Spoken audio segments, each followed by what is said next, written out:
وشويستي خوا صلى الله عليه وسلم دعاي دكردي فرمو واجعل الحياة زيادة لي في كل خير. خوايا جان أم جيانيك من تيدا دجيم أم تمنيك بمند بخشيوة ببيت هوكارو سببك بوهمو خير وشاكيك وعملي بكي خير وشاك أنجام بدم. برسيال لبي غمري خوا كرا صلى الله عليه وسلم چی کەسێک لە هەموو کەسێک چاکترە؟ فەرمووی من طال عمره وحسن عمله. ئەو کەسێک کە تەمەنی درێژ بێ و چاکەشی زۆر بێ ئەوە باشترین کەسە. واتە تۆ کە تەمەنێکت هەیە لە تەمەنی خۆتا چاکت کرده بێ تۆ باشترین کەسی الحەمدولله. ئەگە کەسێکیش خراپەی کرده بێ ژیان چ قیمەتێکی بۆ ئینسانە هەیە؟ ئیمامی عەطای ئەزرەق ڕەحمەتی خوای لێ بێ دەفەرمێ ئەو کەسە ژیانی دەوێ کە ڕۆژانە خێر و چاکە ئەنجامەدا.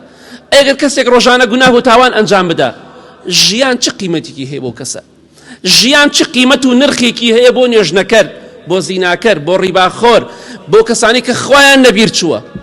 هیچ قیمەتێکی نییە، چونکە ژیان و تەمەنیان نەبەتە هۆی خێر و چاکە بۆیان. بۆیە دەیفەرموو خۆشەویستی خوا صلی الله عليه وسلم خوایەگیان ئەم تەمەنەم پڕ بکەی لە خێر و بەرەکەت، پڕیکەی لە خۆشی و شادی. زاناکانی ئەم ئیسلامە خۆ زۆربیان لە تەمەنی ئێمەدا بوون وەفاتیان کرد، لە تەمەنی ئێمەدا بوون بەحری علم بوون، دەریای علم بوون. ئیمام شافعی ڕەحمەتی خوا لێ بوخاری و مسلیم و کێ و کێ ئەمانە تەمەنیان چەندێک بوو، بەڵام خزمەتی ئەم دینیان کرد ئەو تەمەنەی کە خوا پێیانی بەخشی ڕەحمەتی خوایان لێ بێ بووە خێر و بەرەکەتی بۆ دنیا و قیامەتیان. تۆش بڵێ خوایە ئەو تەمەنە و ئەو ژیانم بکەیتە مای خەیر و خۆشی بۆ دنیا و قیامەت. بەردەوام و دوعا بکە خوایە تەمەن درێژم بکەی لەسەر خێر و چاکە، مناڵەکانم تەمەن درێژ بکەی لەسەر خێر و چاکە، برادەرەکانم، خزمەکانم، کەسەکانم، خەڵکی تەمەن درێژ بکەی لەسەر خێر و چاکە.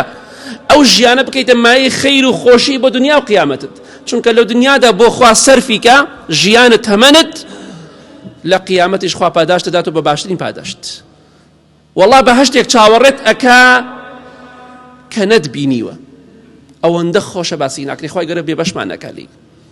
بەس تەنها تۆ خوا بناسە و ڕێگای خوا بگرە، لە دوای مردنت ئەو ژیانە دەبێتە خێر و بەرەکەت بۆت. خەڵکی وای 20 ساڵ 30 ساڵ ژیا بۆ خۆی لە بەهەشتایە، خەڵکی 100 ساڵ ژیا لەسەر لە جەهەنەمایە. چی قیمەتێکیە ژیانێک کە بۆ خوای سەرفی نەکەی؟